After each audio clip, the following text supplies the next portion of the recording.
I've got a really direct question for you, and it's a bit in your face, but it's such an important question if you're trying to heal from the effects of trauma in your childhood.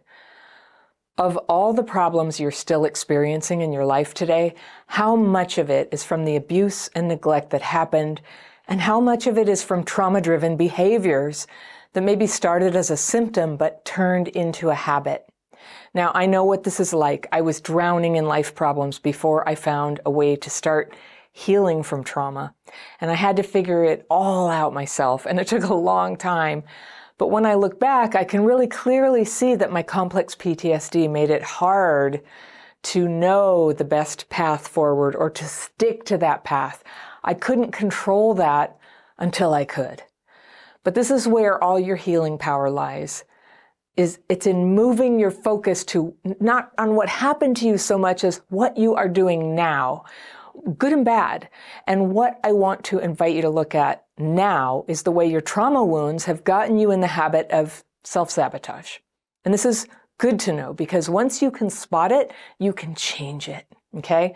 So here are 10 common ways that people with CPTSD sabotage themselves. All right. Number 1 is because with CPTSD, it's easy to get emotionally dysregulated. We get these outbursts of anger, right? Do you do that? Where you're going along, you're having a perfectly good interaction, you like people, they're your friend, or maybe you're on a date, and then something kind of sets you off, and you can feel it like rising up in you. This is a CPTSD thing. It's emotional dysregulation. There's a neurological injury that means when something kind of hits you that's like, it would feel that way if you didn't have trauma. Because you have trauma, this stress reaction happens where your left front cortex starts going down. You can't reason very well, and your emotions go up. What you would want when you feel offended or your feelings are hurt is some thinking, some feeling, right? With CPTSD, there's this reaction where the thinking goes down, the emotions go up, and you can have an overreaction. And when that overreaction is anger, you can self-sabotage. You can mess up work relationships, romantic relationships, friendships, family holidays. If you were traumatized as a kid, I can almost guarantee you know exactly what I'm talking about. So a way that we self-sabotage is that when that happens, we're justifying it. You know, it's very painful to admit that we did something wrong. Very painful. Because it doesn't feel like you made a choice about it. It feels very real in the moment that the thing that triggered you was this big and therefore your reaction was this big. But what happens with CPTSD is even something this big gets a reaction that big and people don't like it. It's a form of sabotage. So when you don't have that consciousness of what's happening, what are you going to do? You can't necessarily fix it. But as you heal, and that's what you're learning here, that's what I teach in all my courses and on the channel, is like how step by step you can get that awareness together so that you can actually bring awareness when that trigger happens, that physiological reaction that starts pushing you into emotional dysregulation, you can bring it back to what we call emotional sobriety. Number 2 is we give our emotional energy to people who are emotionally unavailable. In other words, they don't give any energy back to us. So that is a trigger that gets installed from a childhood where your needs aren't met. When your emotional needs weren't met, certainly if your physical needs weren't met, if you weren't loved enough, if there was no one to really like look you in the eye and hear how you felt about things and coach you through the little challenges that you were going through as a kid, what can happen is you develop this incredible tolerance as a coping mechanism to be able to just do life without anybody caring about you. You can see love where there is no love. That is a coping mechanism that saved your life when you were a kid. So it's very good that you have that. It's just not a good idea to have it now as you're trying to have grown-up relationships. You don't want to see love where there is no love. You want to be able to recognize somebody who's emotionally available versus somebody who's just like not into you, married, lying, on drugs. I mean, all that stuff, that's like feels like PhD stuff when you're in the middle of CPTSD and having the kind of relationships that so many of us have. That's what I had. But I learned workarounds to see the red flags, to give them time and space so that I could become aware of them. The big thing that prevents you from rushing in and getting all attached and giving all your emotional energy to people who are unavailable. And by the way, this is not just romantic relationships. There's friendships like this. There's bosses like this, where you're just like going the extra mile and, they don't care about you. Nothing good is going to happen in that job. But, we get this blind spot to it, right? We don't know. So we're pouring out all this energy.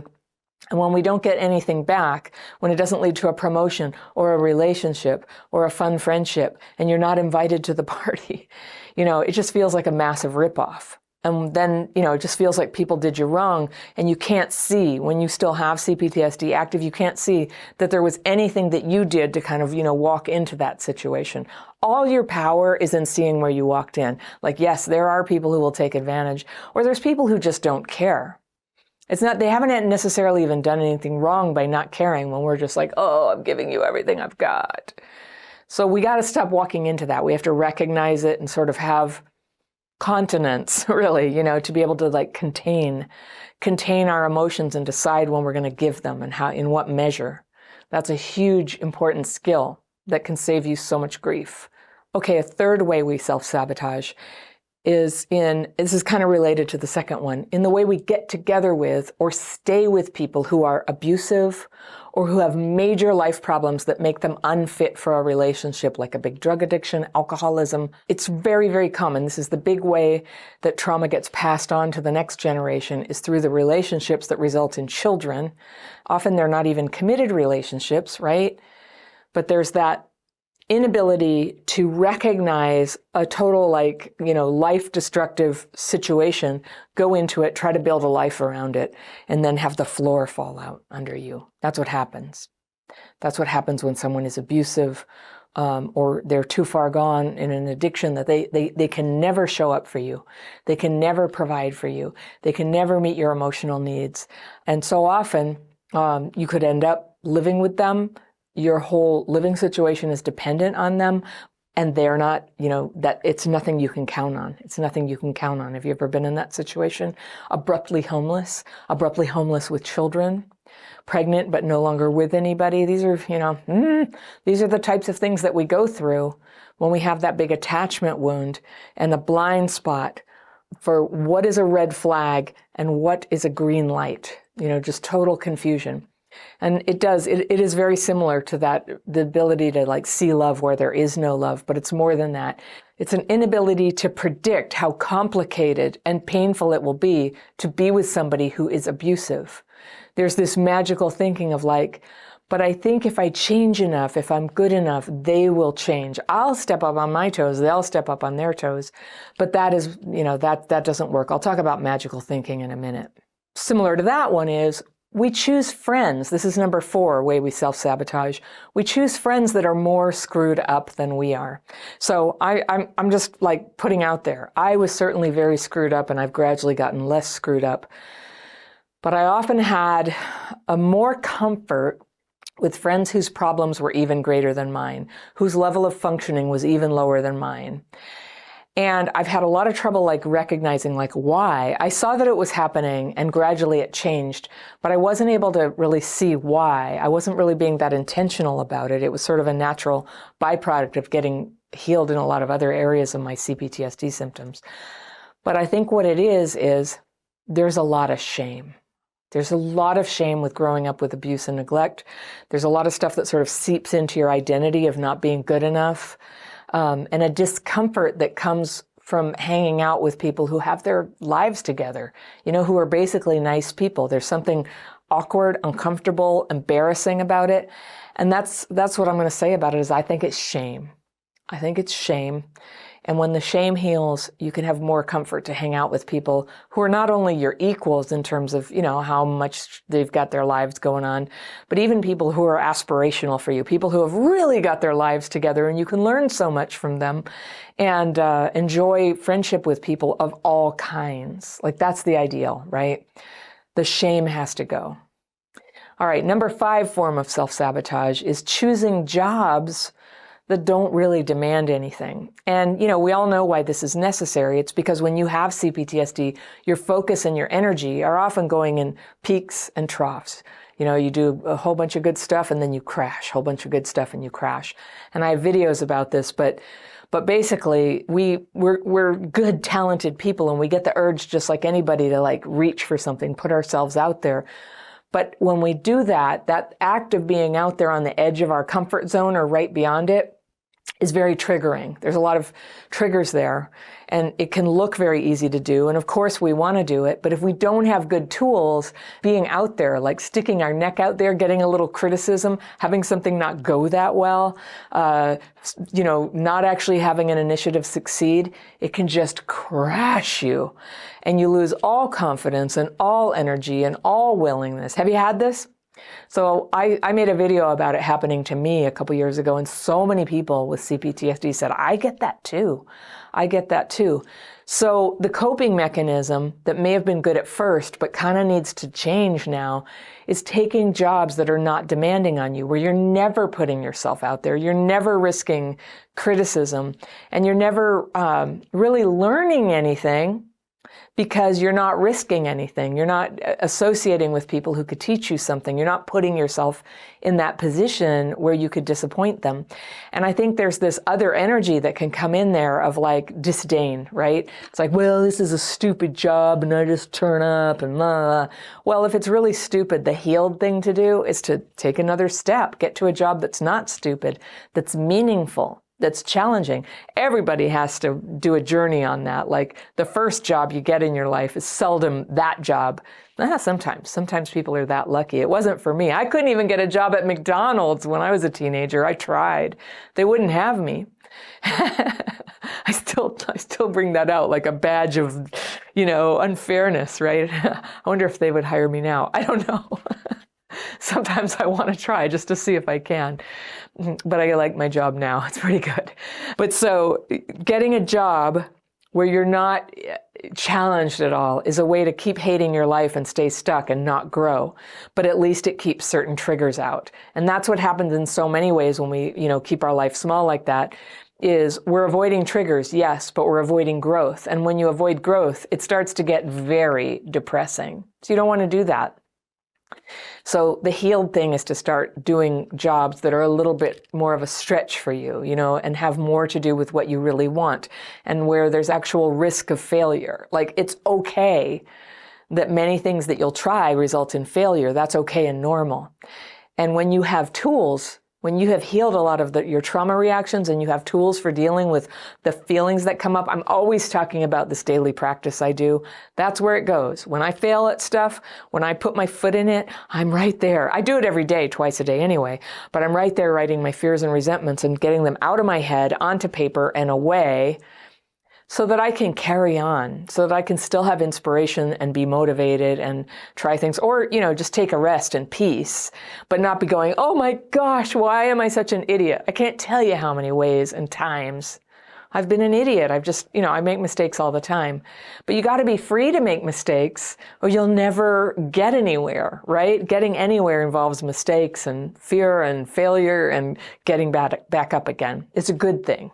Number 6 is also about jobs, and this one is about getting in and staying in jobs that are demeaning, abusive, and draining to your spirit. This is really common for people with CPTSD. It's the same energy that gets into an abusive relationship romantically with a partner, same thing with a job. There are always jobs where you will get treated that way, but how is it that with your CPTSD, you're just like, doot, doot, doot, doot, doot, you find them, right? You find that person. And basically, if you look at it objectively, what's happening is you're crap fitting. You're fitting yourself to crap. You have this thing inside that when somebody treats you badly, instead of going, whoa, this person is not cool to work with, I'm not taking this job or I'm not staying. And instead, you blame yourself. You just go feel bad about yourself. You might feel all resentful at them and complain about them, but you don't leave. You don't leave. And the trouble is when you stay in an abusive or demeaning relationship or job, you might be thinking, I'm just going to stay a little longer until, I'm a little more, got my head together and then I'll make my move to something better. It doesn't work that way. Abusive and demeaning situations drain you. They take it out of you. You are less likely to make a leap up afterwards the longer it goes on. So if you're in that kind of thing, plan your exit. And I know, with jobs, like, it's not easy. You can't just like, oh, I'm just going to go be unemployed for a while. That's a very hard decision for most people because, well, you can't, right? You have people depending on you. You have to pay the bills. But this is where you can double down and get ready to make your move. Do not accept that. Don't crap fit around work. It's a huge part of your life. So important to you becoming fulfilled and you having a role in the world and feeling a part of things. So let that be good. All right, the seventh thing that people with CPTSD do that self-sabotages is having an adversarial relationship to work or the boss. It ruins your chances of advancement. It ruins any chance of fulfillment, and it ruins your income. But you see this a lot. This is kind of part of, it's associated a lot with sort of a poverty mentality. I grew up very poor, and there can be this very sort of anti-power, anti-money attitude that is not always about the money or the power that people who employ you have. It's a defense mechanism to try to cover up the pain and dread of, like, I have fear that I'm never going to make it in this world. I can't handle this thing. I'm watching other people like figure it out. It's as if they got a memo and I didn't get it. I don't understand what everybody's doing. And then there's this like turning against the whole thing, an adversarial relationship. And so you get people who are like, they hate the boss. They're always trying to find the way out of responsibility or to just get under the line. And, what a miserable existence to try to do as little as possible to not get fired. It's such an unhappy way to do it. Work can be a joy. Even if your work is not well paid, if you're working with decent enough people, you can bring joy to your work. If there are interactions with other people, like, I'm just telling you, like, your work day, this is your life. This is a day of your life, and you want it to have happiness. You want it to have meaning. You want a chance to express yourself. If you can do that interaction at work with a little bit of connectedness to people, a little bit of supportiveness to other people, you're going to get meaning out of any job, whether it's, taking people around the floors of Home Depot or sweeping a parking lot or taking care of little kids. Like, there's always an opportunity to bring meaning to it. And if you can't do that, if your job is so unhappy for you that you can't do that, I urge you to get a different job. This is your life, okay? All right, number 8, we avoid and we judge people who have their lives together, who make an effort. Like, I went to a high school that was a bit rough, and I was in some classes where if you raised your hand like too much, you would be shunned and ridiculed by some of the other kids. And so there was this big deterrent. And I often knew the answer. My natural inclination was to enjoy answering questions and doing homework. And I was like that. I like school. But I learned to like keep it under wraps. Just be cool, pretend I didn't know, be dumb, paint my nails in class, fit in, just fit in. And I'm really sorry I did that. I wish I had had the means or the parenting or whatever to get out of any classes like that. What a waste that is. And some of you went to schools like that too and, didn't have a choice either. But we're here now. So we're going to start being different. We don't have to fit in with people who have that estrangement from good people, from people who have the answer, from people who try hard, from people who have ambition, right? And we don't have to blame them for our problems. There's an opportunity in connecting with those people. And I mentioned this before, there's shame there. A lot of times if you can heal your shame, you will be more comfortable with the people who, have it together and are trying to get somewhere in life. And those are good for you to associate with. Research shows that we're very sensitive to who we're around. And if they're kind of going places and having good values, we will match them. So try to hang out with the best people you can. Learn to be comfortable with people who are just a little bit more progressed than you, and you will go far. All right, number 9, we mistake the suffering that we've been through for who we are, all right? And sometimes we even regard our suffering as a virtue. I really discourage you from thinking this way. Your suffering is what happened to you. Who you are is who you are, and not to equate them and not to make yourself all about the trauma that happened or all about the wounds that you carry. I'm not saying be secret or hide it or be ashamed of it. Like, there's a way to integrate it without putting it like front and center about who you are. So one of the things that I changed is my mother was an alcoholic, also my father, and I have gotten so much benefit from being in 12-step programs where I identified as an adult child of an alcoholic. But there came a time when I just had to really let that go as an identity. I'm not an adult child. I am Anna. And I am not defined by my mother's drinking. Who I am and what I'm about is no longer defined by what other people did or what happened to me. I'm defined by what I've got inside, both my difficulties and my strengths, and what I do with those, and all the, adventures of my life, struggling, healing, doing something positive. That's who I am. I am not defined by what happened to me. When I do identify that way, it's self-sabotaging. It just, I don't know, when I just got to a point where and I'm not knocking it, like if that's where you are right now, that it's such a good way to understand, like, why am I the way I am? Having CPTSD, it's the same thing. I have it, but it's not what I am, okay? It's an injury that I have, but despite my injury, I am becoming more and more myself, more fully. I'm developing myself as a person. I'm increasing in my virtues, and I'm diminishing my problems. That is who I am, and it's not defined by anybody else. My family relationships, I am a wife, I'm a mother, I am a friend, I'm an aunt, I'm a cousin. I have people close to me who really, really matter to me, and I play those roles, but I am me. All the center of it is I am me, and I am never defined by my trauma. And finally, the 10th way that people with CPTSD self-sabotage is using escape as a coping mechanism rather than working on themselves. We need an honest way to face problems. If you want to blame other people for the mistakes you're making in your life, for the ways that you're still stuck and struggling, you will always find friends, you will always find YouTube channels and internet spaces where people will absolutely help you blame other people, That's right, men are pigs. Well, I remember that. I used to have friends like that when I used to struggle again and again in relationships with men. I had friends who would go, well, it's never your fault, Anna. It's always their fault because they're just bad. And luckily, I had the moment of truth to just say, but what's the common denominator? It's me. Like, something's going on. I'm choosing people like this, or I'm turning it into this. I had so much work to do to start to see, how do I walk into this situation and how do I change it?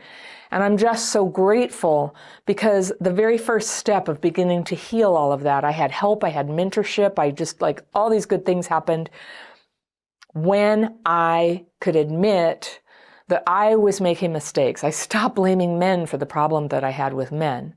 And I stopped blaming people with money for the problems I had with money, and so on. My life opened up. I found that I have this tremendous power to make change in my life if I can focus on the problems where I'm having a problem. I'm having a problem. And I have often been in a situation where my circumstances and other people were damaging to me.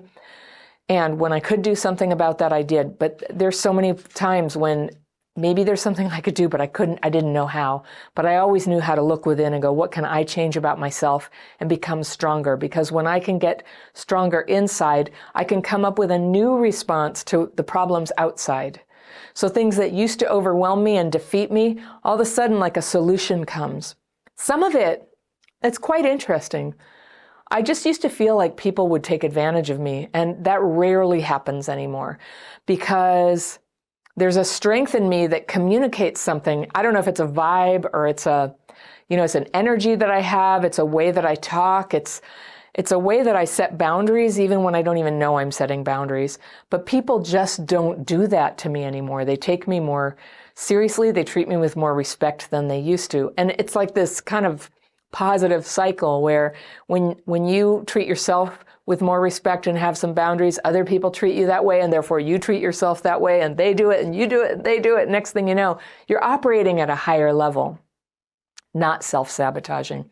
So that's what I wanted to list for you, these 10 ways that you might be self-sabotaging, because this is where, if you bring your focus, you have the power to start making a very big difference in your life relatively quickly. And you might find that stuff that was previously beyond your control or a mystery to you why people treated you this way begin to change when you change the things you can. I want to show you what healing looks like when you've changed your self-defeating behaviors. This is what you can expect. I've got that video right here, and I will see you very soon.